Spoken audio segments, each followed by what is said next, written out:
அனைவருக்கும் அன்பான வணக்கம். மற்றும் ஒரு ஆரோக்கியம் நிகழ்ச்சியின் வாயிலாக உங்கள் அனைவரையும் சந்திப்பதில் மகிழ்ச்சி. இன்றைய ஆரோக்கியம் நிகழ்ச்சியில் மிக முக்கியமான ஒரு விடயத்தை பற்றி தான் பேசப் போகின்றோம். எல்லோருக்குமே தெரியும், நாங்கள் கடந்த சில ஆரோக்கியம் நிகழ்ச்சியின் வாயிலாக கூட பேசியிருந்த ஒரு விடயம் தான் எங்களுடைய இந்த சமிப்பாட்டு தொகுதி பற்றி நிறையவே விடயங்களை பேசியிருந்தோம். சமிப்பாட்டு தொகுதியினுடைய ஆரம்பம் எங்களுடைய வாயாக இருக்கின்றது. எனவே வாயிலிருந்து ஆரம்பிக்கின்ற எங்களுடைய சமிப்பாட்டு தொகுதியினுடைய ஒரு மத்திய பகுதி அல்லது ஒரு இறுதி பகுதி என்று கூட சொல்லலாம் எங்களுடைய அந்த பெருங்குடல் பகுதியிலே. பெருங்குடல் எங்களுடைய உடலுக்கு எந்த அளவுக்கு முக்கியமான ஒரு உறுப்பாக இருக்கின்றது, அதனுடைய செயற்பாடுகள் எப்படி அமைந்திருக்கின்றது. இந்த பெருங்குடல் பகுதியில் ஒரு புற்றுநோய் அல்லது வேறு எப்படியான நோய்கள் வருவதற்கான வாய்ப்புகள் இருக்கின்றது. அப்படி நோய்கள் வந்தால் அதற்கான சிகிச்சை முறைகள் என்னவாக இருக்கின்றன, பெருங்குடல் பகுதியில் வருகின்ற நோய்களை கண்டறிவதற்கான பரிசோதனை முறைகள் என்னவாக இருக்கின்றன, அதற்கான அறிகுறிகள் எப்படி போன்ற பல்வேறு விடயங்களை பற்றிய ஒரு நிகழ்ச்சியாகத்தான் இன்றைய எமது ஆரோக்கியம் நிகழ்ச்சி அமையவிருக்கின்றது. அந்த வகையில் எமது இன்றைய நிகழ்ச்சிக்கும் வருகை தந்திருக்கின்றார் வழமையாக பெரிதும் அறிமுகம் தேவையில்லாத மிக முக்கியமான பொது சத்திர சிகிச்சை நிபுணர் டாக்டர் ஆதவன் அவர்கள். வணக்கம் சார். வணக்கம். எப்படி இருக்கீங்க? நான் சும்மா இருக்கிறேன், நல்லமாக இருக்கிறேன். அந்த வகையில் நாங்கள் இந்த பெருங்குடல் பற்றி சில விடயங்களை பேசுவதாகத்தான் யோசித்திருக்கின்றோம். பெருங்குடல் என்பது மனிதனுடைய உடல் உறுப்புகளில் எந்த அளவுக்கு முக்கியமான ஒன்றாக இருக்கின்றது, அதனுடைய செயற்பாடுகளை பற்றி ஆரம்பத்தில் கதைத்துவிடலாம். நீங்கள் ஆரம்பத்திலே சொன்ன மாதிரி இந்த பெருங்குடல் பற்றி கதைப்பதற்கு முதல் அந்த அனட்டமி, அதாவது உடலில் எங்களுடைய அந்த இந்த உணவு குழாய் தொகுதியில் நாங்கள் அந்த வாய்ப்பகுதி, களம், இரைப்பை, முன்சிறுகுடல், அது சம்மந்தமாக நான் நினைக்கிறேன் கிட்டடியில் தான் போன மாதம் அளவில் இரைப்பை அலட்சியை பற்றிய தொடரில் பற்றி பேசியிருந்தோம். இது பெருங்குடல் இந்த உணவு குழாய் தொகுதியின் பிற்பகுதி, கடைசி பகுதி. அது நீரகத்துறிஞ்சலுடனும் உணவு பதார்த்தங்கள், உணவில் சமீபாடு அடைந்த வரக்கூடிய கழிவு கூறுகளை வேறு சில உடலுக்கு தேவையற்ற பதார்த்தங்களுடன் சேர்த்து மலம், அதாவது ஃபீக்கல் மெட்டீரியலாக அதை ஒரு ஃபார்மேஷனுக்கு உட்படுத்தி அதை ஒரு சரியான முறையில் கழிக்கின்ற, வெளியேற்றுகின்ற ஒரு முக்கியமான தொழிலை செய்கின்றது. இதில் நாங்கள் கட்டாயமாக இதில் நாங்கள் நார்மலாக ஃப்ளைட்டில் போயிருப்பீங்களே, ஒரு ஏர்க்ராஃப்டில் பயணப்பட்டிருப்போம். அதில் எப்போ இந்த ஃப்ளைட் வந்து டேக் ஆஃப் பண்ணுற ஒரு வேலை ஒன்று இருக்குது. ஃப்ளைட் வந்து இதுலேருந்து வலிக்கிற விஷயம் ஒன்று இருக்குது, ஏர்போர்ட்லேருந்து வலிக்கிற டிபார்ச்சர். அதுக்கு பிறகு அந்த வானத்தில் அந்த நீண்ட தூரம் பயணிக்கின்றது, பேர்ந்து அது அடைய வேண்டிய அந்த டெஸ்டினேஷன் வந்தோடனே அரைவல், அங்கே போய் லேண்டிங் ஒன்று இருக்கும். அதே மாதிரியாக எங்கள் உணவு குழாயில் தொகுதியும் நாங்கள் உணவை உட்கொள்கின்ற விஷயம் வாய்க்குழியில் விட்டு அரைத்து, உணவு குழாய் ஊடாக இரைப்பையில் விட்டு அரைத்து, அதுவெல்லாம் நாங்கள் ஒரு டேக் ஆஃப் மாதிரி யோசிச்சு கொள்ளலாம். அதுக்கு பிறகு அந்த சிறுகுடலில் இருந்து அந்த உணவு பதார்த்தங்கள் சமீபாடு அடைந்து தேவையானது அகற்ற உறிஞ்சப்பட்டு, தேவையற்ற பகுதிகள் அந்த பகுதியாக வெளியேற்றப்பட்டு பெருங்குடலை அடைவதை பார்த்து நாங்கள் லேண்டிங் செக்ஷனுக்கு போகிற மாதிரி யோசிக்கலாம். பெருங்குடலில் போகக்கூடிய அந்த மாற்றங்கள் ஒரு ஃப்ளைட் வந்து லேண்ட் பண்ணுற இதாக இருக்கும். அப்போ நீங்கள் எந்த ஒரு பைலட்டாகளையும் கேட்டால் தெரியும், இந்த டேக் ஆஃபும் லேண்டிங்கும் தான் அவை கஷ்டமான விஷயம். அது ரெண்டு தான் முக்கியமான விஷயம். நடுவில் அந்த நீண்ட தூரம் பயணிக்கிறது வந்து இலகுவாக பயணிக்கலாம். அந்த நேரத்தில் அது கோ பைலட்ஸ் 2 பேரில் ஒரு ஆள் நித்திர கூட கொள்ளாமன்ற மாதிரி கேள்விப்பட்டிருக்கு. அதே மாதிரி தான் எங்கள்கிட்ட இந்த பெருங்குடல், சிறுகுடல் எடுத்தால் சிறுகுடல் தான் அந்த நடுப்பகுதி. அந்த உணவை உட்கொள்ளைக்க வரக்கூடிய பிரச்சனைகள், மண்டையை பார்த்த மாதிரி விழுங்க மாதிரி, அது கேஸ்ட்ரைட்டிஸ், இரைப்பையில் வரக்கூடிய கேன்சர், அதுகளும் பெருங்குடலில் வரக்கூடிய பிரச்சனைகள், மலம் கழிக்க முடியாதது, மலத்தோடு இரத்தப்போக்கு, மலம் கழிக்கும் போது சீதம் வருதல், மலக்குடலில் வரக்கூடிய கேன்சர், புண்கள், இதுகளெல்லாம் பெரிய பிரச்சனையாக இருக்கும். அந்த ஒரு சாய்பாடு தொகுதியில் சிறுகுடலில் வரக்கூடிய பிரச்சனைகளும் பார்க்க, சிறுகுடலில் வரக்கூடிய பிரச்சனைகள் ஒன்று நம்பிக்கை எண்ணிக்கையில் ஆகியப்படையில் குறைவு. அதில் வர நாங்களுக்கு ஒரு என்ன பிரச்சனை வந்தாலும் சிறுகுடல் நீளமாக இருக்கிறபடினால அதில் அந்த அகற்றப்பட்டு அதை சரி செய்வதற்கு எங்களுக்கு வசதிகள் கூட. அதில் பெரும்பகுதியே நீளமான பகுதி, ஆனால் முன்பகுதியும் பிற்பகுதியும் ஒரு முக்கியமானதும் நீளத்தில் குறைவாக இருக்கிறபடினால அது வரக்கூடிய பிரச்சனைகளும் கொஞ்சம் பாரதூரமாக இருக்கும். பிரச்சனைகள் வந்தால் அதை நாங்கள் நிவர்த்திக்கக்கூடிய நடவடிக்கை கொஞ்சம் கஷ்டமாக இருக்கும். ஆனபடினால இந்த பெருங்குடலில் வரக்கூடிய பிரச்சனை நீங்கள் இப்போ இதில் பார்த்து இந்த பிக்சரில் இந்த டயக்ரத்தை பார்த்தீங்கன்னா உங்களுக்கு விளங்குது. இந்த பெருங்குடல் சிறுகுடல் முடிகிற இடத்துல ஸ்மால் இண்டஸ்ட்ரி என்று போட்டுங்க. அதில் கோலான்னு சொல்லுவோம் ஆங்கிலத்தில் மெடிக்கல் டேர்ம்ஸ். இந்த சீக்கம் என்கின்ற ஒரு பகுதி இருக்குது. இதில் இந்த குடல் வளரி இருக்கின்றது.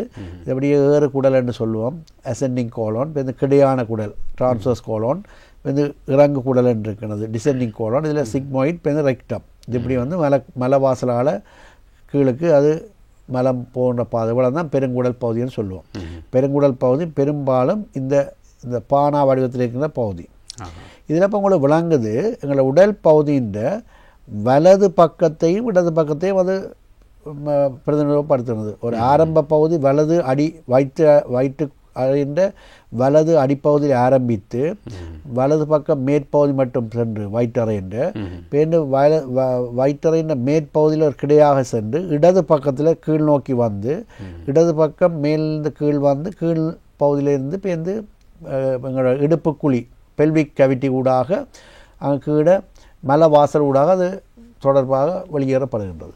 அப்போ உங்களுக்கு விளங்குது அது எங்களோட வயிற்றறையில் இந்த பெருங்குடல் அது ரெண்டு மீனிங். அந்த பெருங்குடல் என்கிற தமிழில் மீனிங் பெரிய சைஸில் பெருசு. அதை பார்த்தா உங்களுக்கு விளங்கும். அது இறைப்பை ஒரு பை.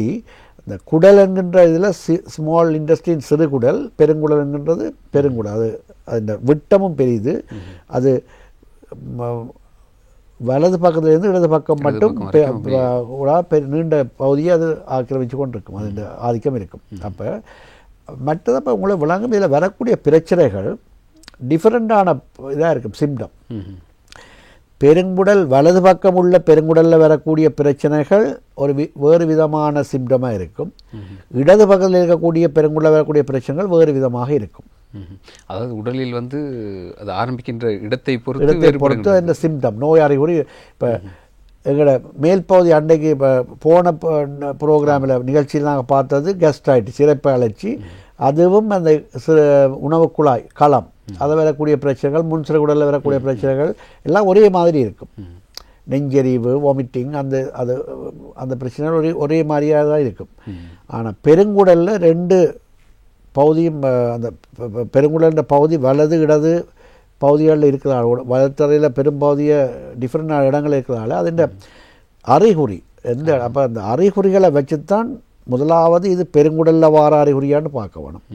மற்றது இது பெருங்குடலில் எந்த பகுதியில் இருக்குன்னு பார்க்க வேணும். மற்றது இது பெருங்குடலில் வர்றது ஒரு கேன்சர், புற்றுநோய் சம்பந்தமானதா இல்லை புற்றுநோய் அல்லாத ஒரு பிரச்சனையான்னு பார்க்கணும். அப்போ உங்களை வடிவாக விளங்குது ஒரு பெருங்குடலில் வரக்கூடிய ஒரு நோயின் தாக்கத்தால் வரக்கூடிய சிம்டத்தோடு வரக்கூடிய ஒரு நோயாளியை ஒரு டாக்டரோ ஒரு யாரோ சர்ஜனாக இருக்கலாம், ஒரு நார்மல் வைத்தியராக இருக்கலாம், ஒரு ஜென்ரல் பிசிஷியனாக இருக்கலாம். அதை அணுகும்போது பல கோணங்கள் சிந்திக்க வேண்டும்.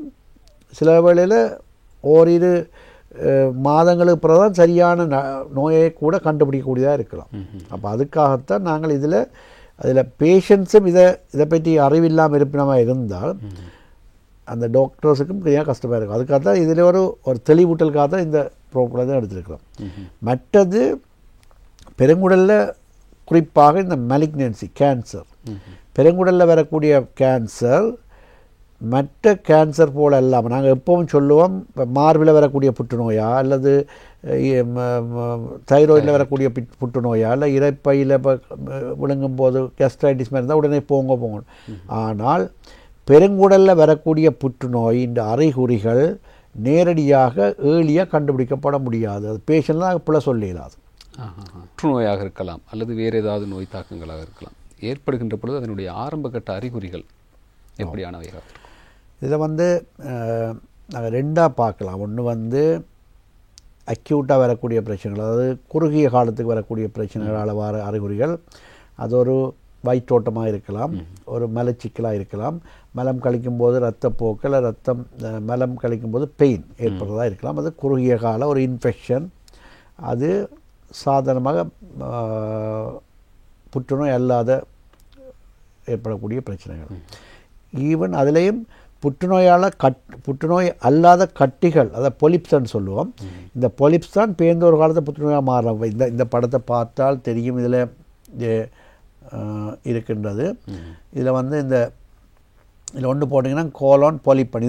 இதில் காட்டப்பட்ட படத்தில் இடது பக்கம் இறங்கு குடல் தான் காட்டும். இறங்கு பெருங்குடல், இறங்கு குடல்னு சொல்லுவோம். இதுதான் ஏறு குடல், இது கிடையான குடல், டிரான்ஸ்வர்ஸ் கோலோன், இது டிசெண்டிங் கோலோன்.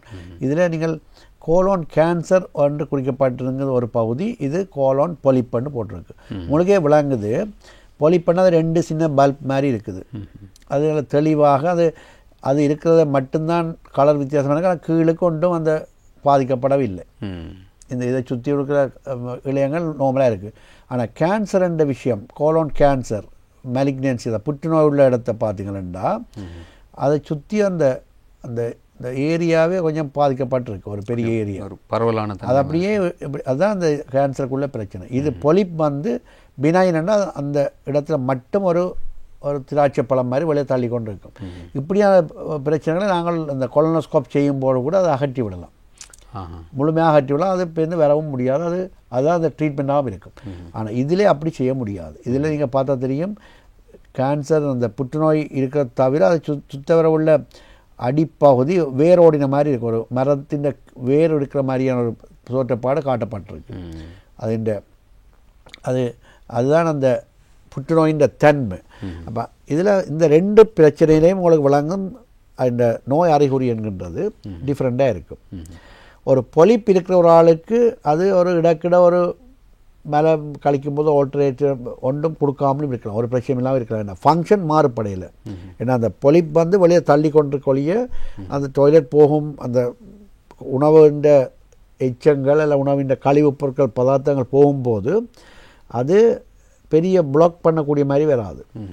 ஆனால் புற்றுநோய் ஒன்று ஏற்படுமா இருந்தால் அந்த புற்றுநோயின் இருக்கின்ற அந்த பெருங்குடல் பகுதி அனட்டமிக்கல், அதாவது உடல் அமைப்பு ரீதியான மாற்றங்களும் தொழிற்பாட்டு ரீதியான மாற்றங்களுக்கு உட்படும். அப்போ அவர்களுக்கு அந்த மலம் கழிக்கும் போது அதில் வந்து அந்த தடங்கள் ஏற்படலாம். சில மலத்தோடு சில சீதம் போன்ற பதார்த்தங்கள் சுரக்கப்பட்டு போகலாம், சீதம் மியூக்கஸ் போகலாம், டயரியாவாக இருக்கலாம், கன்சிபேஷன் ஏற்படலாம், அல்லது பிளட் கூட போகலாம், ப்ளீட் பண்ணலாம்.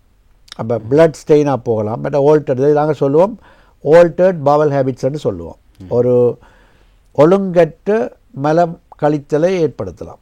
அதில் வந்து ஏன் அந்த ஒழுங்கற்ற பேர் வருதுன்னு சொன்னால், அது இந்த ஒரு நோயாளர் அல்லது நோய் பாதிக்கப்பட்ட ஒருவர் அவருடைய ஃபேமிலியில் இருந்தவர்கள் தெரியும், அவர்களுக்கு அந்த மலம் கழிக்கிறதுல ஒரு நாளைக்கு சில டயரியா இருக்கும், நீரிழிவு, what is called it is நீர் வயிற்றோட்டமாக இருக்கலாம், அல்லது மலச்சிக்கலாக இருக்கலாம், கன்சிபேஷனாக இருக்கலாம். ஒரு நாளைக்கு மியூக்கஸ் மாதிரி போகும். அந்த மலம் சாதாரண ஃபோம்டு ஸ்டூல், அதாவது எங்களுக்கு எல்லாருக்கும் தெரியும் மலம் ஒரு சர்டன் தன்மைகளோடு தான் மலம் கழிக்கப்படும். அந்த தன்மை இழக்கப்பட்டு அந்த சாஃப்ட்னஸ் இருக்காது, அதில் வந்து மியூக்கஸ் இருக்கலாம், ரத்தம் இருக்கலாம், அல்லது குளோட்ஸ் இருக்கலாம். குளோட்ன்றது ரத்த கட்டிகள், ரத்தம் உறைந்த பிறகு வர உறைதலாக வர குளோட்ஸ். அப்போ அது ஆல்டர்ட்டாக இருக்கும். ஒவ்வொரு நாளைக்கு ஒவ்வொன்று சொல்லிடணும். மற்ற இதில் முக்கியமான விஷயம் ஒரு ஷார்ட் பீரியடுக்கு எல்லாம் பெறும். சில பேருக்கு மலச்சிக்கல் கனகாலமாக இருக்கும். டாக்டர் எனக்கு நான் இப்போ ஒர்க் பண்ணி கொழம்புக்கு வந்து ஒர்க் பண்ணுறேன்னு நம்ம இப்போ வீட்டிலேருந்து வலிக்கிட்டு இப்போ கூட கடை சாப்பாடு வழி சாப்பாடெல்லாம் ஸ்ட்ரெஸ் வேலை இதுகளால் எனக்கு இப்போ ஒரு 30 இயர்ஸாக எனக்கு இந்த மலச்சிக்கல் இருக்குது, கூடவே இருக்குது தாங்கன்னு சொல்லி. அப்போ அவையில் அந்த கொலனோஸ்கோப் ஒன்றை செய்து சோமனிஜா செய்து அது உண்மையாக ரியல் கன்சிபேஷன். அதை வந்து வாழ்க்கை முறை மாற்றத்தாலையும் உணவு பழக்க வழக்க மாற்றத்தாலையும் ஏற்படுற மலச்சிக்கல். சில பேருக்கு மோஷன், இப்போ சாப்பிட்டோன்னு டாய்லெட் போக வேண்டி இருக்கும், அதுவும் ஒரு ஹேபிட் உண்டு, அது ஒரு நியூரலாஜிக்கல் ஒரு இது ஒன்று பிரச்சனை ஒன்று தான். சில பேருக்கு சாப்பிட்ட உடனே ஒரு வாஷ்ரூம் போகணும்னு சொல்லிவிடும். அது இரிட்டபிள் பவல் என்று சொல்லுவோம், இரிட்டபிள் பவல் சிண்ட்ரோம். அதுக்கும் மெடிக்கல் ட்ரீட்மெண்ட் இருக்குது. ஆனால் அது நீண்ட காலமாக இருக்கும். அதை நாங்கள் பெருசாக பயப்பட தேவையில்லை. ஆனாலும் அப்படியான சிம்டம் உள்ளவர்களும் கட்டாயம் இந்த கொலனோஸ்கோப் முக்கியமான ஒரு இது போனால் அதை பின்னாங்க இதுக்கு பிறகு கதைக்க போகிறோம்.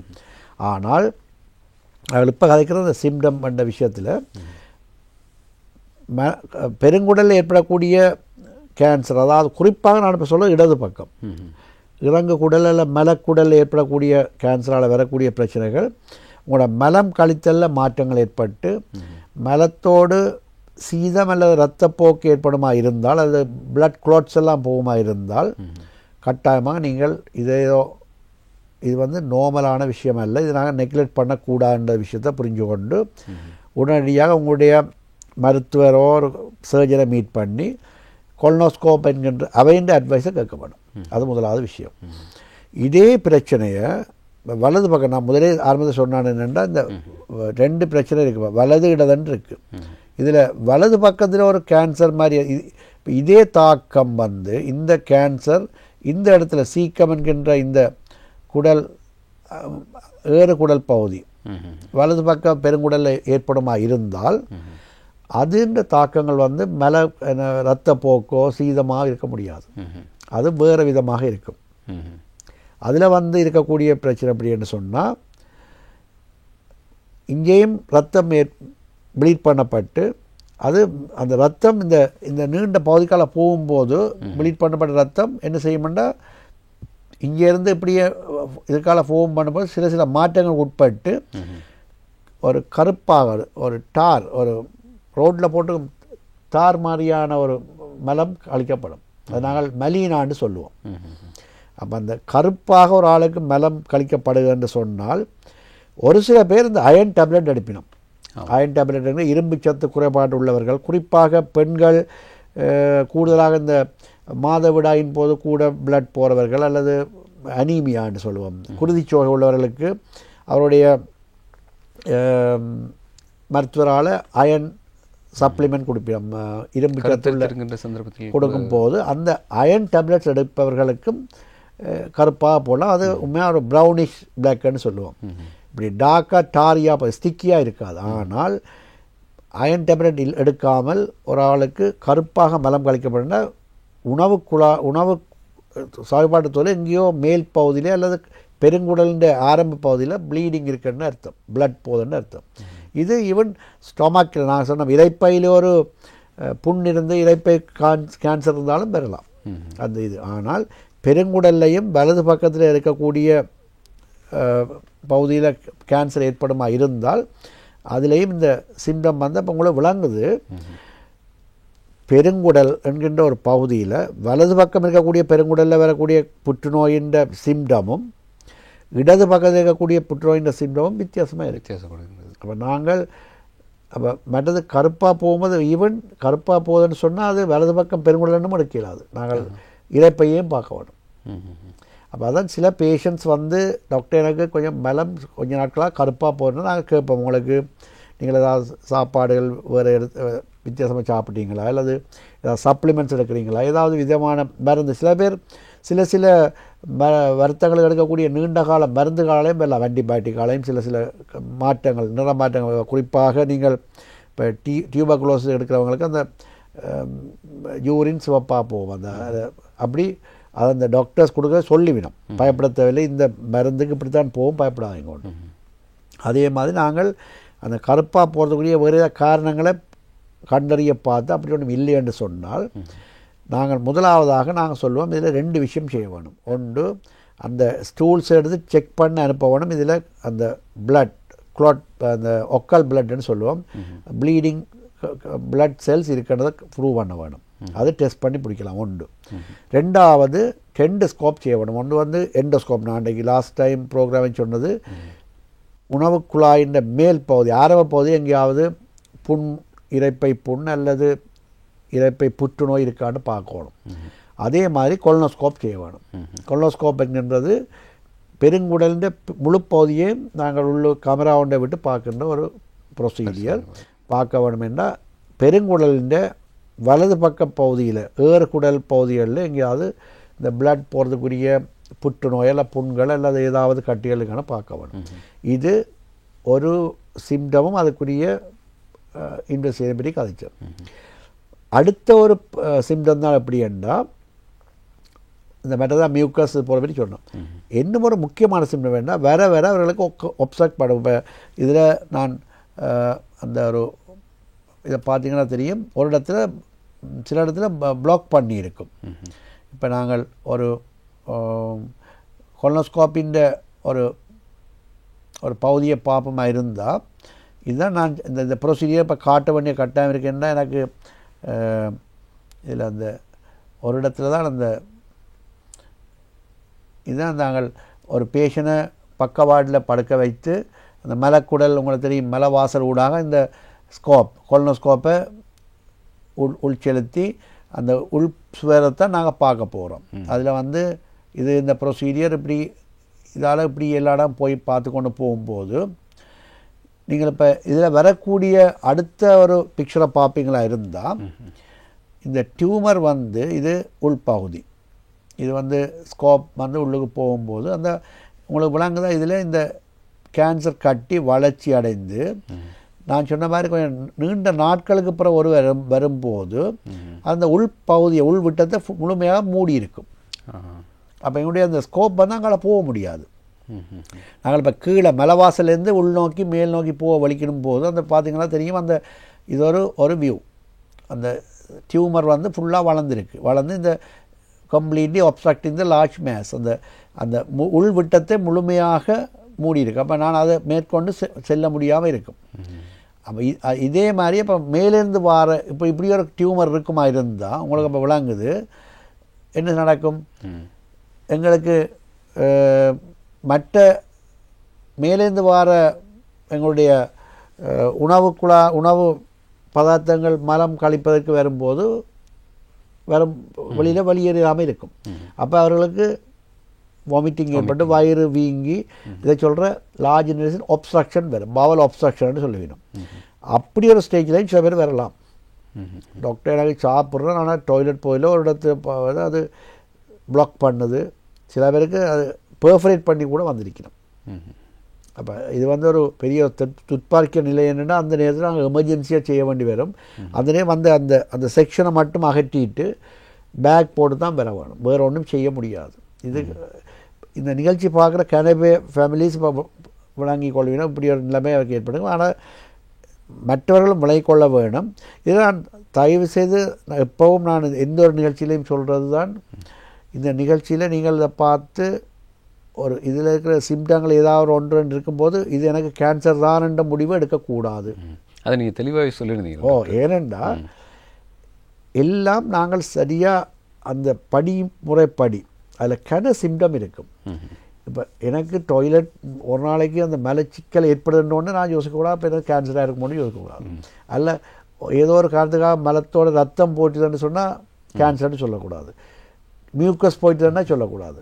மற்ற கொஞ்சம் முண்டைக்கு டாய்லெட் போக கஷ்டப்படுறேன்னு கொஞ்சம் வயிறு வீக்கமாக இருக்குது, கொஞ்சம் ஒப்ஸ்ட்ரக்ஷன் கட்டி வளர்ந்துட்டு மூடிட்டு கொண்டெல்லாம் இதை பார்த்து பயப்படுறதுக்காகவோ அப்படியான ஒரு பிழையான கன்செப்ட் எடுக்கக்கூடாதுன்றது நான் படிவாக கிளியராக சொல்கிறேன். என்றால் அதெல்லாம் ஒரு டெம்பரரியாக வந்து போகிற விஷயங்களாக இருக்கலாம். சிம்பிள் இது நான் சொல்ல ஒரு குறிப்பிட்ட கால அளவில் ஒரு 3 to 4 weeks, ஒரு 3 months, 3 மாதம், அந்த காலத்தில் இப்படி வேற கூடிக்கொண்டு வருது, வேற உங்களோட பிரச்சனைகள் இந்த பிரச்சனை வருதுன்னு சொன்னால் நீங்கள் வடிவாக புரிஞ்சு கொள்ள வேணும். எனக்கு ஏதோ பிரச்சனை ஒன்று இருக்குது, இதெல்லாம் நெக்லேட் பண்ணிடலாம். அது ஒரு கப்போ இந்த ஸ்கோப்போ இல்லை ஒரு சிடி ஸ்கேனோ டாக்டரோட காட்டி அட்வைஸ் எடுத்துகிட்டு வரணும். எடுத்தோடனே நீங்கள் முடிவெடுக்க வேண்டாம். சில பேர் இன்னும் ஒரு விஷயம் இருக்குன்னா முடிவெடுத்து போட்டு இதுக்கு இனி என்ன முடிஞ்சதால பேசாமல் வாரத பாமண்டு அப்படி இருக்குது. அதுவும் போய் பிள்ளையான வேலை அப்படி இருக்கக்கூடாது. அப்போ கட்டாயம் இந்த நிகழ்ச்சியின் இது என்னென்னா மலக்குடல் என்கின்றதும் ஒரு முக்கியமான பகுதி. மலக்குடல் பெருங்குடல் அதில் வலது மேல் பகுதி கிடையான பகுதி இடது பகுதி மற்றது மலக்குடல்கின்ற பகுதிகள் இருக்குன்னு தெரிய வேணும். அதில் ஒவ்வொன்றிலையும் கேன்சர் அல்லாத புற்றுநோய் அல்லாத பிரச்சனைகளும் பெறலாம், கேன்சரும் பெறலாம். அதில் வார பிரச்சனைகள் இருக்கிற இடத்தை பொறுத்து வேறையான வித்தியாசமான சிம்டத்தோட நோய் குறைவுகளில் வரும்.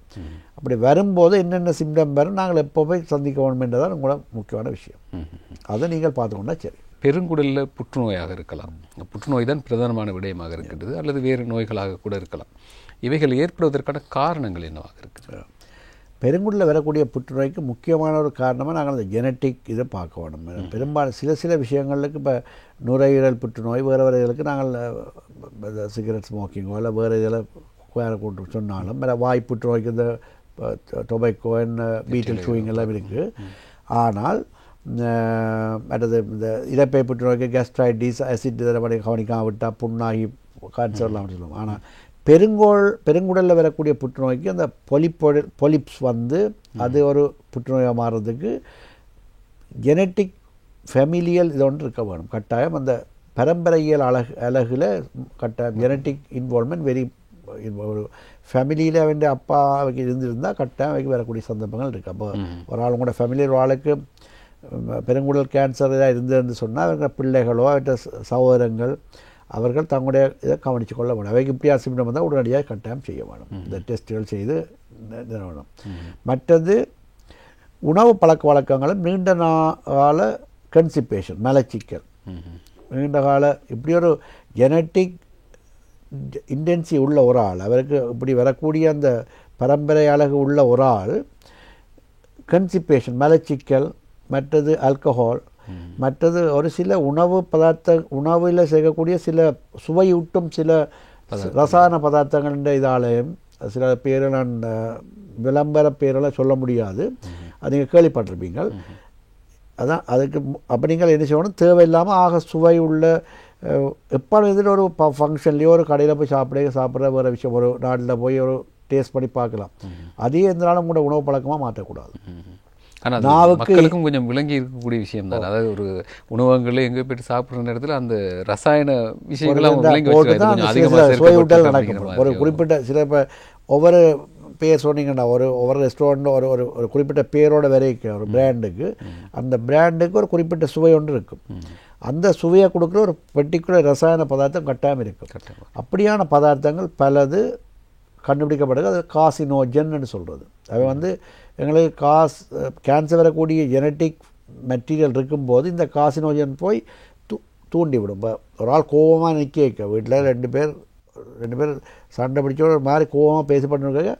அவரை போய் என்ன பேசி கொண்டிருக்கிறார்கள், கையில் பொல்லி இருக்கிற அவர் அடிங்கொண்டு சொல்லி ஒரு ஆள் சொல்லினா இவர் உடனே அடிப்பேன்.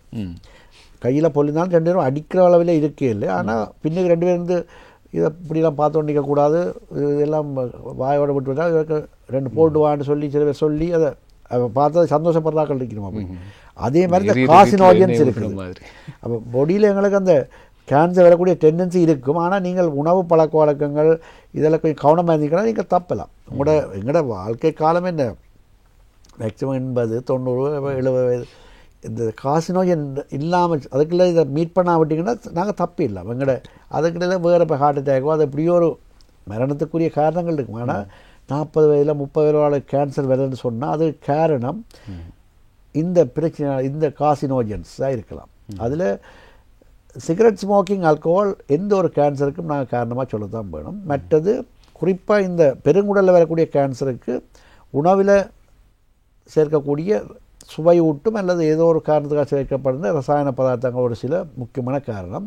மற்ற ஒரு சில பிராண்டடான வரக்கூடிய உணவு பதார்த்தங்கள் உணவுப் பொருட்கள் இருக்கக்கூடிய அந்த பிராண்டுக்குரிய அந்த பிரத்யேக சுவை தன்மைக்குரிய ரசாயன பொருளும் இருக்கும். அது சில குளிர்பானங்களாக இருக்கலாம், சில பர்டிகுலர் சில இப்போ உங்களுக்கு தெரியும் உணவு வகைகள், அதில் நீங்கள் தவிர்த்து கொள்ள வேணும். மற்றது அது ஒரு விஷயம். அது கன்சிபேஷன். மற்ற ஒரு அல்சர்ஸ், அதாவது பொலிப்போய்டல் கோலை என்கின்ற இன்னும் ஒரு கண்டிஷன் இருக்குது. அந்த இப்போ நாங்கள் முதல்ல பார்த்தாங்க ஒரு பொலிப், அது மாதிரி குடல் முழுதும் பெருங்குடல் முழுதும் சில பொலிப்புகள் இருக்கும். இந்த திராட்சைப்பழ குலை மாதிரி இருக்கும். அப்படி இருக்க வரைக்கும் அவைக்கு அந்த அதில் ஒன்று கேன்சராக வரலாம்.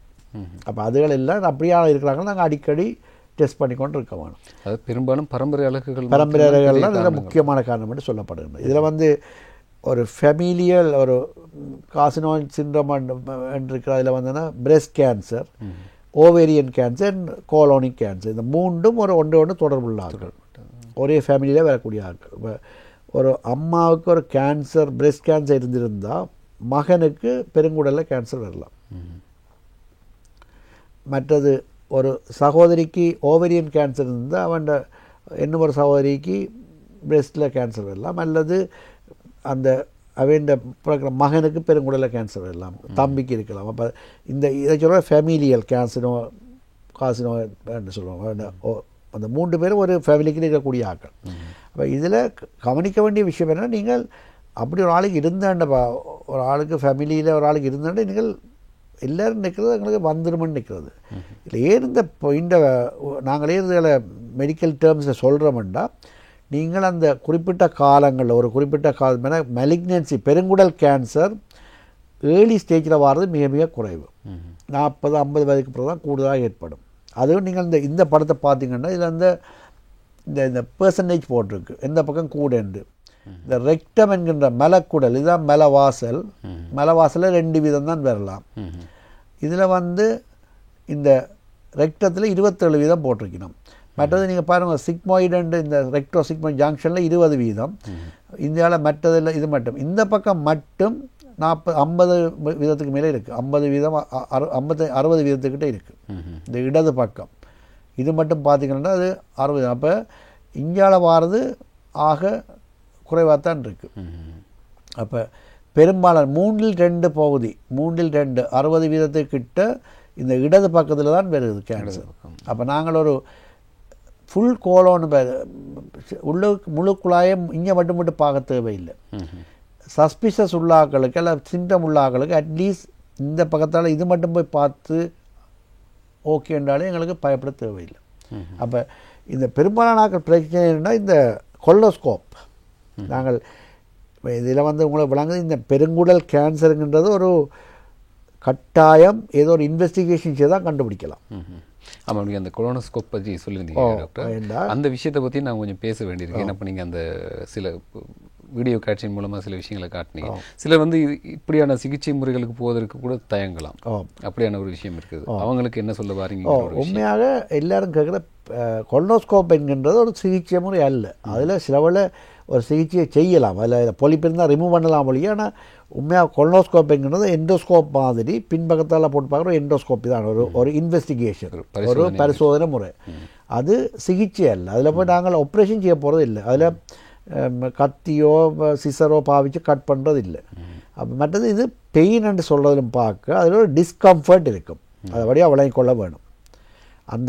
அந்த கொலோனோஸ்கோப் செய்யும் போது பின்பக்கமாக நாங்கள் மலவாசலாக போய்க்க ஒரு பிரச்சனை நாங்கள் அந்த மலம் வாரதுக்கு எதிர் திசையில் போகிறபடினால ஒரு டிஸ்கம்ஃபர்ட் இருக்கும். மற்ற நாங்கள் மலக்குடலுக்கு ஒரு ஏரை அதை ஃபில் பண்ணி இன்ஃப்ளேட் பண்ணி காற்று அடித்து அது ஊதப்படித்தான் பார்க்கணும். அப்போ தான் தெளிவாக பார்க்கலாம் ஒரு சுவரை.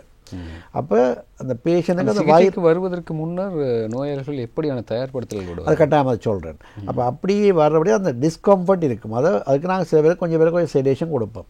அப்போ உங்களை விளங்கும் அந்த உள்ளுக்கு சுவரை பார்க்குறதுக்கு இருக்கபடியால் அந்த மலக்குடல் முழுமையாக எம்டியாக இருக்க வேணும், மலம் இருக்கக்கூடாது. அப்போ கட்டாயமாக ஒரு சில வயது முதிர்ந்தவர்களுக்கு நாங்கள் ஹாஸ்பிட்டலில் அட்மிட் பண்ணி அந்த ப்ரிப்பரேஷன் செய்ய வேண்டி இருக்கும். ஏனென்றால் நாங்கள் அதுக்கு அந்த வயிற்றை கிளியர் பண்ணுறதுக்கு அது சொல்ல பவல் ப்ரிப்பரேஷன் என்கின்றது. அது கிட்டத்தட்ட வயிற்றோட்டத்தை உண்டாகக்கூடிய திராவங்களை குடிக்க பண்ணி ஃபுல்லாக தண்ணி அந்த டாய்லெட் தண்ணியாக போக மட்டும் அந்த திராவம் கொடுக்க வேண்டி இருக்கும்.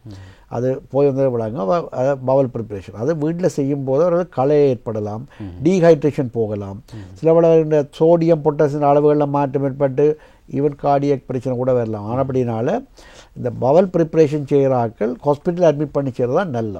அதை பெயின் அது ஹெல்மெட் செயலைன் போடலாம் அவர்களுக்கு தேவைப்பட்டால். அப்படி ப்ரிப்பரேஷன் பண்ணித்தான் இந்த கொலோனோஸ்கோப் செய்ய வேணும். ஆனால் இந்த இடது பக்கம் மட்டும் பார்த்தா காணுமென்று சொன்னால் அது நாங்கள் வீட்டிலேருந்தே வர சொல்லலாம். அதுக்கு அந்த இடது பக்கத்து மலம் மட்டும் கழிக்கிறதுக்குரிய லக்ஸேட்டிவ்ஸை கொடுத்து அந்த மலக்குடலில் மலம் இல்லாமல் கிளியர் பண்ணிட்டோம்னா எங்களை பார்க்கலாம். பெரும்பாலும் அது ஒரு 80% மேலே சாட்டிஸ்ஃபேக்ஷனாக பார்க்கலாம். ஆனால் முழு கோலோனையும் பார்க்க வேணுமெண்டா வலது பக்கத்தில் கோலோனிக் பிரச்சனை இருக்குது. இப்போ நான் சொல்கிறேன் மெலினான்னு சொல்கிறேன், கருப்பாக மலம் கழிக்கணும். நான் சஸ்பெக்ட் பண்ணுறேன் வலது பக்கத்தில் தான் இவருக்கு கேன்சர் இருக்குன்னு சொன்னால் ஃபுல் கோலோன் பார்க்க வேணும். அவர்களுக்கு அட்மிட் பண்ணி அந்த ப்ரிப்பரேஷன் வடிவாக செய்து கொஞ்சம் செடேஷன் கொடுத்து மயக்கம் கொடுத்து செய்வோம். அது உங்களுக்கு அப்போ பெரிய பிரச்சனையாக தெரியாது. இது ஒரு 10 தொடக்கம் 15 நிமிஷம் செய்கின்ற ஒரு ப்ரொசீடியர். இது சஸ்பிஷன் உள்ள எல்லாரும் உங்களோட டாக்டர் அட்வைஸ் பண்ணால் தயவு செய்து கட்டாயம் இந்த கொலோனோஸ்கோப் செய்ய வரும். மற்ற ஒருக்கா செய்தால் நீங்கள் ஒரு 2 to 3 years அவாய்ட் பண்ணலாம். ஒவ்வொரு வருஷமும் இல்லை ஒவ்வொரு மாதமும் செய்கிற விஷயம் இல்லை. ஒருக்கா செய்துட்டீங்கன்னு சொன்னால் பேருந்து ஒரு 3 years உங்களோட ரூட்டின் செக்அப் மாதிரி செய்து கொள்ளலாம். அப்போ நீங்கள் அல்ல annually உங்களுக்கு கூட ரிஸ்க் உள்ளவர்கள் சிம்டம் வர வர குறையாமல் திருப்பியும் வருதுன்னு சொன்னால் annually செய்து கொள்ளலாம். சுமார் நார்மல் செக்கப் செய்கிறவர்கள் குறைஞ்சது 3 years ஒருக்கா செய்ய வேணும். ஒவ்வொரு வருஷம் செய்தால் நல்லா. ஆனால் மற்றது சில கோலோனிக் கேன்சருக்கு பிளட் டெஸ்ட்டும் இருக்குது. நாங்கள் CEA லெவல்னு சொல்லுவோம், காசினோ எம்ப்ரியோனிக் ஆன்டிஜன்கின்ற ஒரு அளவை குருதியில் பார்ப்பதன் மூலம் எங்களோட பெருங்குடலில் எங்களோட கேன்சர் இருக்கான்னு சஸ்பிஷஸ் பண்ணலாம். அப்படி ஒரு பிளட் டெஸ்ட்டும் இருக்குது. இதுகள்லாம் நான் கோலோன் கேன்சர் பற்றியாக கதைக்கூடிய விஷயம். இதில் கன விஷயம் இருக்குது. ஆனால் நான் இதை ஷார்ட் அண்ட் ஸ்வீட்டாக 1 hourக்குள்ளே சொல்லியிருக்கு. முக்கியமான செய்தி சொல்லக்கூடிய என்னென்னா ஒரு சாராம்சமாக உங்களுக்கு மலம் கழிக்கிறதுல மாற்றங்கள், மலத்தோட இரத்தப்போக்கு, ஒரு சீதம் போகிறது, மலம் கழிக்கிற பெயின் ஏற்பட்டு ஒரு குறுகிய காலத்துக்கு உங்களுக்கு பசியின்மை, உடல் பருமன் குறைந்து, மற்றது மலம் கழிக்கும் போது வயிறு ஊதல், மலம் பெயின் ஏற்படுகின்றன்னு சொன்னால், ஒப்ஸ்ட்ரக்ஷன் மாதிரி ஏற்பட்டால் கட்டாயமாக நீங்கள் வைத்தியர் நாடி கொலோனோஸ்கோப் செய்து உங்களுக்கு பெருங்குடலில் கேன்சரோ வேறு இந்த பொலிப்ஸோ இல்லை என்பதை ப்ரூவ் பண்ண வேணும். பெருங்குடலில் ஏதேனும் நோய்கள் வராமல் இருப்பதற்கு நாங்கள் தவிர்த்து கொள்ள வேண்டிய பழக்க வழக்கங்கள், எடுத்துக்கொள்ள வேண்டிய உணவு வகைகள் போன்ற சில விடயங்களை முக்கியமாக எப்பவும் சொல்கிற மாதிரி தான் நாங்கள் எங்களுடைய நேச்சுரல் ஃபுட் ஹேபிட்டை ஃபாலோ பண்ணணும். நாங்கள் இன்னத்தை சின்னலேருந்து எது எங்களுக்கு உணவு பழக்கமாக இருந்துச்சோ அதை நாங்கள் சாப்பிட்டு கொண்டு வர 7 மாதம் அதையே அந்த வகையை உணர்ந்து கொண்டு எங்களோட மலம் கழிக்கின்ற அந்த ஃப்ரீக்குவென்சியே சரியான அதே ஒரே மாதிரியாக இருக்கிறான்னு பார்த்து அந்த டெய்லி ஒருவருக்கும் காலையில் மலம் கழிக்கிற ஒரு பிரச்சனை போகுதா அதை பார்த்து அதை கவனித்து கொண்டு வந்து அது ஓகேயாக இருந்தால் அதே ஒரு பெரிய ஒரு ப்ரிவென்ஷன் தான். இதை விட அந்த நாவுக்கு சுவை ஊட்டக்கூடிய உணவு வகைகள் எப்பயாவது இருந்துட்டு ஏதாவது ஃபங்க்ஷன் இல்லை ஒரு பண்டிகை காலங்களில் ஒரு நாடுகளுக்கு போகும்போது நீங்கள் உண்டு கொள்ளலாம். ஆனால் அது ஒரு கிரமமான முறையில் அதை பழக்கப்படுத்தக்கூடாது. துப்புரவாக ஒன்று விடான்னு நான் சொல்லல. ஒரு ஈவன் ஒரு ஃப்ரெண்ட்ஸ் வீடில் போய்க்க அங்கே அவன் பாரம்பரியத்துக்கு ஏற்ற மாதிரி யார் எங்கேயும் எந்த ஒரு நாட்டிலையும் எந்த ஒரு கலாச்சாரத்தையும் நாங்கள் அதை அனுசரித்து அவன் இதை சாப்பிட்டு பார்க்கல ஒரு பிழை இல்லை. ஆனால் உங்களுக்கு அதை ஒத்துக்கொள்ளாத மாதிரி இருக்குமா இருந்தால் அதை நீங்கள் பழக்கப்படக்கூடாது. 3வது இந்த புகை சிகரெட் ஸ்மோக்கிங்கோ இல்லை புகையிலை ஆல்கஹால் மதுபானம் மற்றது அப்படியான போதை வஸ்து அது அது அந்த அந்த செக்ஷன் அது ஒரு கெமிக்கல்ஸ். அது உடம்பில் எந்த ஒரு தொகுதியும் பாதிக்கிற மாதிரி பெருங்குடல் புற்றுநோய், பெருங்குடலில் பிரச்சனைகள், மலச்சிக்கல் எல்லாத்தையும் உண்டாக்கலாம். குறிப்பாக இந்த சில கன்சிபேஷன் மலச்சிக்கலை ஏற்படுத்தக்கூடிய மருந்து வகைகளை பாய்க்கும்போது கூட மருந்து என்ன சொல்கிறது உங்களோட உடல் கொலஸ்ட்ராலுக்கு அல்லது நீங்கள் ப்ரெஷருக்கு அல்லது வேறு வேறு அன்றாடம் எடுக்கக்கூடிய மெடிக்கல் ட்ரீட்மெண்ட் எடுக்க சில மருந்துகளோட சைடு எஃபெக்ட்ஸாக கூட மலச்சிக்கல் இருக்கலாம். அப்போ உங்களோட மருத்துவர் சொல்லி அவர்கிட்ட கேட்டு அட்வைஸ் எடுத்து அல்ல அதை எடுக்க தோங்கினா அப்புறம் மலச்சிக்கல் தான் அந்த மலச்சிக்கலை போகக்கூடிய லாக்ஸேட்டிவ்ஸ் இருக்குது. அதுவும் சுகர் பேஷண்ட் சுகர் இல்லாத லாக்ஸேட்டிவாக குடிக்க வேணும். இனிப்பான லாக்ஸேட்டிவாக குடிச்சு கொண்டு டயபெட்டிக் மருந்தை போட்டு பிரியோசனம் இல்லை. அப்போ அதில் இந்த பப்பாளி பழம் போன்ற பல வகைகள் அதில் சாப்பிட்டு உங்களுடைய மலம் கழிக்கின்ற முறையை நீங்கள் சீராகி கொள்ள வேணும். மற்றது மலம் கழிக்கும்போது நான் சொன்ன மாதிரி சிம்டம் ஏதாவது ஏற்படுமா இருந்தால் அதுக்குரிய அந்த கொலோனோஸ்கோப்போ அல்லது ஒரு எக்ஸாமினேஷனோ செய்து சில வேளையில் அதுக்குரிய காரணத்தை ஒரு கேன்சர் புற்றுநோய் அல்லாத ஒரு காரணமாக இருக்கலாம், அதை அகற்றிவிட வேணும். பெரும்பாலும் ஆட்கள் என்னென்னா அந்த கொலோனோஸ்கோப்பை செய்துட்டு அல்லது ஒரு எக்ஸாமினேஷன் செய்து அதில் உங்களுக்கு மூலம் இருக்குது, ஹெமராய்டு அல்ல பைல்ஸ் இருக்குது, அல்லது கொலோனோஸ்கோப்பிக்கு ஒரு பொலிப்ஸ் இருக்குது, அதை ரிமூவ் பண்ணி விடவான்னா இல்லை டாக்டர் அது எனக்கு இப்போ வேணாமல் நான் பேன் செய்கிறேன்னு சொல்கிறது. அந்த பொலிப்ஸ் அதுகளை விட்டால் கூட அது ஒரு நாளைக்கு கேன்சராக மாறலாம். ஈவன் இந்த மூலமாக இருக்கின்ற கூட ப்ளீட் பண்ணி அந்த இடத்துல மலக்குடல் அல்லது மல வாசலில் அந்த இன்ஃபெக்ஷன் அது இந்த கன்சிபேஷனை உண்டாக்கி ப்ளீட் பண்ணி ஒரு காலத்தில் ஃபிஷர்ன்னு சொல்லுவோம். அப்படியான வந்து அது மல வாசலில் கூட ஏனல் புற்றுநோய் கூட உருவாகலாம் ஸ்கின்னில். அப்போ ஈவன் புற்றுநோய் அல்லாத ஒரு கண்டிஷன் உங்களுக்கு பிரச்சனை கொடுக்குதுன்னு சொன்னால் அதையும் சரியான முறையில் அதை ட்ரீட்மெண்ட் எடுத்தோ சத்து சிகிச்சை மூலமோ அல்லது சத்திர சிகிச்சை இல்லாத மருந்துகள் மூலமாக அதை நிவர்த்தி செய்ய வேணும். இதுகள் எல்லாம் ஒழுங்காக இதுகளை பார்த்தீங்கன்னா கூட மலக்குடலில் வரக்கூடிய அல்லது பெருங்குடலில் வரக்கூடிய புற்றுநோய்களை ப்ரிவென்ட் பண்ணலாம். ஆனால் இந்த பெருங்குடலில் வரக்கூடிய புற்றுநோய்க்குரிய ஜெனட்டிக் மெட்டீரியல், அதாவது பரம்பரையியல் இதெல்லாம் உங்களுக்கு ஃபேமிலி ஹிஸ்ட்ரி ஸ்ட்ராங்காக இருந்தால் அதை நாங்கள் தடுக்க முடியாது. அப்போ உங்களுக்கு கட்டாயம் சிம்டம் வரும்போது ஏர்லி ஸ்டேஜில் அப்படியாக உங்களோட ஃபேமிலி ஹிஸ்ட்ரி இருக்குமா இருந்தால் இப்படியான சிம்டம் வரும்போது உடனடியாக போய் நீங்களாகவே எங்களுக்கு கொலனோஸ்கோப் செய்யணும். அப்படி பேஷண்ட்டை வந்திருக்கணும் செய்திருக்கிறோம். ஏன்னா ஒரு எஜுகேஷன் லெவலில் கொஞ்சம் அண்டர்ஸ்டாண்டிங் உள்ளாக்கள், இல்லை அவங்க ஃபேமிலியில் டாக்டர்ஸ் உள்ளாக்கள், அவங்க யாராவது சொந்தக்கார வெளியில் டாக்டர்ஸ் இருக்கிறார்கள் சொல்லிவிடும். இப்போ உங்களுக்கு இது பார்த்தா கொஞ்சம் டவுட்டாக இருக்குது, போகிறக்கு இந்நேரம் மீட் பண்ணி இந்த கொலனோஸ்கோப்பை செய்வீங்க அவே வந்து சொல்லிவிடும். டாக்டர் அதை வந்து உங்களோட வந்ததே எனக்கு கொலனோஸ்கோப் பண்ணி செய்யணும், அதுதான் வந்தேன், எனக்கு இந்நேரம் சொன்னவே எனக்கு இப்படி ஒரு எங்களுடைய அப்பா இதால் இறந்தவர், அப்போ எனக்கு டவுட் இருக்குன்னு சொல்லி. இப்போ அப்படியே விரிக்கணும் பேஷண்ட்ஸ் ஆக்கள். அப்படி அப்போ நாங்கள் கொலனோஸ்கோப்பை செய்தோடனே கிளியர் பண்ணிட்டா அதுக்கு என்ன அவைக்கு வேணும் கிளியர் பண்ணுறது. அப்படி நீங்களும் இந்த நிகழ்ச்சியை பார்க்கவையும் உங்களுக்கு இப்போ விலகி கொள்ள வேணும். உங்களோட ஃபேமிலியில் யாருக்காவது பெருங்குடல்லையோ மலக்குடல்லையோ எங்கெல்லாம் cancer, even ovarian cancer, breast cancer அப்படி இப்படி உங்களோட ஃபேமிலியாருக்கு இருந்தால், உங்களுக்கு ஏதாவது மலம் கழிக்கும் போது பிரச்சனைகள் இப்படி இருந்தால் நீங்கள் சர்ஜரி என்று போக தேவையில்லை, பயப்பட தேவையில்லை. ஒரு டாக்டரை மீட் பண்ணி எனக்கு இப்படி ஒன்று சிம்டம் இருக்குது, எங்களுக்கு ஃபேமிலியில் எப்படி இருந்தது, நான் என்ன செய்யணும் டாக்டர்னு கேட்கலாம். அவையில் ஒரு சர்ஜனை பாருங்க, இல்லை ஒரு கொலனோஸ்கோப் செய்யுங்கன்னு சொன்னால் அதை அவசரப்பட தேவையில்லை. அது அப்படி சொன்ன உடனே பயப்படக்கூடாது. நீங்கள் உங்களோட ஷெடியூல் இருக்கும், நீங்கள் ஒர்க் பண்ணுறீங்கன்னா உங்களோட இப்போ ஒரு டீச்சர்ன்னு சொன்னால் நாங்கள் அதிகமாக கேட்குறது இப்போ உங்களுக்கு ஹாலிடேஸ். ஒரு ஸ்டூடெண்ட் படிக்கிற பிள்ளைகள் யூனிவர்சிட்டி ஸ்டூடெண்ட் உங்களுக்கு யூனிவர்சிட்டி எப்போ எக்ஸாம் முடியுது, இப்போ செமஸ்டர் எக்ஸாம் முடியுது, உங்களுக்கு எப்போ ஃப்ரீ, எல்லாது இப்போ ஏதாவது ஃபங்க்ஷன் இருக்கா, சில பேர் ஒரு வெட்டிங் அதில் இருக்கும், அந்த நேரம் போய் எல்லாம் முடிச்சுட்டு வாங்கன்னு சொல்லுவோம். ஒரு ப்ரெக்னென்சியாக இருக்க போயினோம், எல்லாம் ப்ரெக்னெண்ட்டாக இருப்பினோம், அதுக்கு இப்போ செய்யறதில் முடிச்சுட்டு வாங்கன்னு சொல்லுவோம். அது ப்ரெக்னென்ட் பேபி கிடச்சி ஒரு 6 மாதத்துக்கு பிறகு ஃபீடிங் மதர்ண்டா அந்த பிரச்சனையை செட்டில் பண்ணிவிட்டு அதை தேவையில்லாமல் அவசரப்பட்டு செய்ய தேவையில்லை. இப்போ அந்த இதுகளாம் நான் அதை செய்திடணும். ஒரு குறிப்பிட்ட காலத்துக்கு அதை கொலனோஸ்கோப்பை செய்து டெஸ்ட்டை செய்து பேருந்தும் ஃபாலோ அப்லேயே இருக்க வேணும். அதை ஒரு 1 இயரோ 2 இயர்ஸோ திருப்பி ஃபாலோ அப் பண்ணி கொண்டு வந்தீங்கன்னா நீங்கள் இதை ப்ரிவென்ட் பண்ணலாம். ஈவன் கேன்சர் வந்தாலும் ஏர்லி ஸ்டேஜில் கம்ப்ளீட்டாக என்ன ஒரு நல்ல விஷயம்தான், பெருங்குடலில் வரக்கூடிய புற்றுநோய்கள் முழுமையாக நிவர்த்திக்கப்படலாம் ஏர்லி ஸ்டேஜில். ஆல்மோஸ்ட் 99% அது நான் கியூரபிள். அது அந்த லிம் நோட்ஸுக்கு போய் லிவர் அதில் ஸ்ப்ரெட் பண்ணுற மாதிரி இருந்தால் நான் கொஞ்சம் கஷ்டம். அது பெருங்குடல் பகுதியில் இருக்கிற வரைக்கும் அது அந்த ஸ்டேஜ் 1A என்று சொல்கிறோம், டியூக்ஸ் ABC என்று இருக்குது.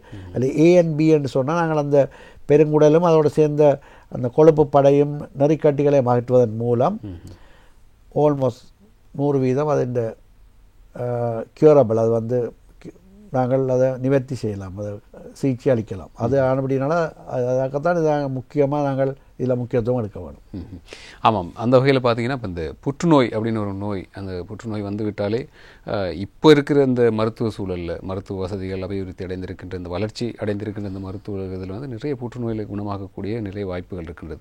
ஆனால் இந்த பெருங்குடலில் ஏற்படுகின்ற புற்றுநோயில் இருக்கின்ற மிகப்பெரிய ஒரு வரப்பிரசாதமாக டாக்டர் சொல்லியிருந்த விஷயம்தான் வந்து என்னென்னா, அது வந்து ஆரம்ப கட்டத்திலேயே வந்து கண்டுபிடிச்சிட்டோம்னா அதை வந்து நாங்கள் வந்து இலகுவான முறையில் வந்து குணப்படுத்தி கொள்ளலாம். இதில் இன்னும் ஒரு மிகப்பெரிய வரப்பிரசாதம் இருக்குது என்னென்னா, இது வந்து ஒரு பரம்பரை அளவோடு சம்பந்தப்பட்ட மிக முக்கியமான ஒரு நோய் காரணியாக இருக்கின்றது. எனவே அப்படி பரம்பரையில் இப்படியான பிரச்சனைகளோடு இருப்பவர்கள் அதற்கான அறிகுறிகளை பற்றி டாக்டர் மிக சிறப்பான முறையில் சொல்லியிருந்தார். அப்படியான அறிகுறிகள் தென்பட்ட உடனடியாக நீங்கள் வைத்தியசாலைக்கு போனீங்கன்னா நான் நினைக்கிறேன் பெரும்பாலும் புற்றுநோய் இல்லாமலே வாழ்ந்து விடக்கூடிய மாதிரியான ஒரு வாய்ப்புகளை அவர்கள் பெற்றுவிட முடியும் என்ற ஒரு பெரும் நம்பிக்கை இருக்கின்றது. எனவே அந்த வகையில் நாங்கள் இன்று பேசியிருந்த அத்தனை விடயங்களும் உங்களுக்கு நிச்சயமாக பயனுள்ளதாக அமைந்திருக்கும் என்ற ஒரு பெரும் நம்பிக்கை எங்களுக்கு இருக்கின்றது. இந்த இத்தனை விடயங்களை மிக சிறப்பான முறையில் எங்களுக்கு வழங்கியிருந்தார் கொழும்பு கலுபோவில போதனா வைத்தியசாலையினுடைய பொது சத்திர சிகிச்சை நிபுணர் டாக்டர் ஆதவன் அவர்கள். அவர்களுக்கு இந்த நேரத்தில் எங்களுடைய மனமார்ந்த நன்றிகளை தெரிவித்துக் கொள்கின்றோம். நன்றி சார். நன்றி, வணக்கம். ஆமாம், நாங்கள் மீண்டும் மற்றும் ஒரு ஆரோக்கியம் நிகழ்ச்சியின் வாயிலாக உங்கள் அனைவரையும் சந்திக்கலாம். அதுவரைக்கும் நன்றி, வணக்கம்.